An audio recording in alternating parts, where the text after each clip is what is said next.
You ready to break down some brackets? Oh, am I ever. Let's start. We're doing our bracket breakdown. You can find our 6A and 5A breakdowns on TexasFootball.com. Today we are doing 4A, and we are going to start with 4A Division 1. We start in, as we always do, in Region 1, which has, I think, the most pedigree of any region, perhaps in the state, in any bracket. When you look up and down here, Snyder, Brownwood, Graham, Abilene, Wiley, Stephenville. Yep. There is so much pedigree. There's so much history, everything. Yeah. I lean towards, to me, there are 2 to 3 teams that stand out above the others. At the top of the bracket, in that top half, Brownwood. Now, they've got a tussle in the first round with Graham, and Graham ain't going quietly. No, this is a team that's gotten its heart broken. It's gotten its heart ripped out like 50 times this year. Certainly not an open and shut one there at all. And they've got Landry Turner, their quarterback. So he's going to be dangerous. But I like Brownwood because of their defense. Their offense has been a little up and down, but I like Brownwood's coming out top of the bracket. And then the bottom of the bracket, you've got Abilene Wiley. We'll get back to them in a moment. You've got a super intriguing game between Decatur and Stephenville. Very intriguing game. So Stephenville has been really underwhelming this year. Yeah. I think 3-7 is their record. Yeah, it's been really jarring. I mean, we started the year expecting them to be, a top 10, top 15 team, and they dropped out pretty quickly. But you want to talk about, pedigree and when you get to this time of year? Right. Yeah. Because you've got them going up against Decatur, Mike Fuller's squad. Yeah. And Decatur's been great. Decatur's been fabulous. But if this is based on pedigree, that's a huge advantage for Stephenville. Sure. It's not your typical 1 versus a 4. Right. I still like Decatur in that game.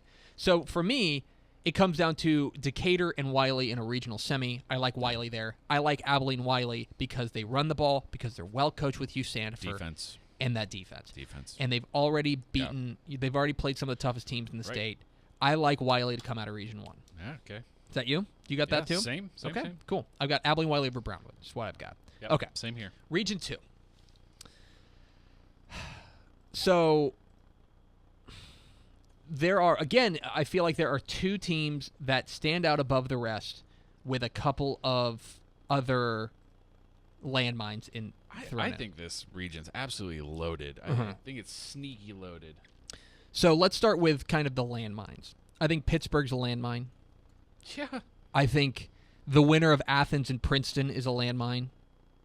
I think Liberty Ilo's a big-time contender For here. sure. They've looked great. No question.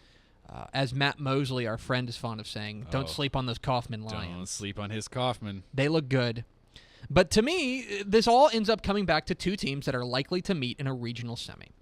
Yep. It's Argyle. Okay.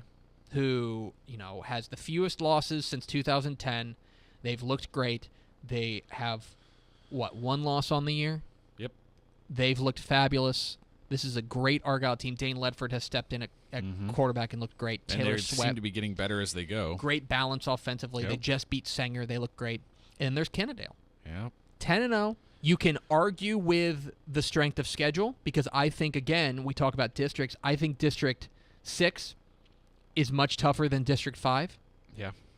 But you're looking at a regional semi between Q Wadley and Kennedale and then Argyle. And if you believe in the pedigree thing, you lean towards Argyle. Yep. Right now, man, I love what Kennedale's putting down. This is the toughest call for me that I think, we have some that just feel like coin flip games when we go through this. And I've gone back and forth more than any other decision, Argyle or Kennedale.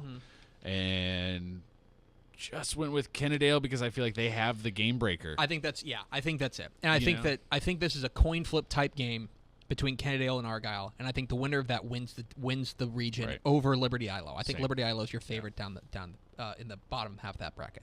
Region 3. We're on 4A Division 1 if you're following along at home. TexasFootball.com/playoffs. Region 3 has the looming giant, and Navota is a team we have not talked about a whole lot, but that's because Navota has been destroying people. And nobody has come close to Navota. No. They have outscored opponents 620 to 85 this year. pretty good. 620 to 85. They're Now, good. if you want to start arguing who have they beaten, Cold Spring Oakhurst, not bad. Good. And then they play in a district that they're just a lot better than everybody. Yeah. So they haven't played, I don't think, anybody in their weight class in a while. Does that matter? I'm not sure. Do you know why? Because they've got Shelton Epler and Trendavian Dixon. Sure. And the bottom line for Navasota is that to beat them at some point, you have to stop Trendavian Dixon, and nobody can do it.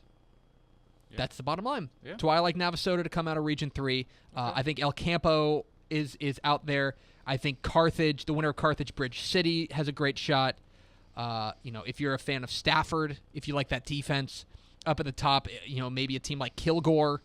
I think Kilgore El Campo is a fascinating potential second-round matchup. Stilsby's in that mix, but for now, I think it's Navasota, a Gap, and then everyone else in Region 3. That's me. Region 4. Region 4 is, to me, a mystery.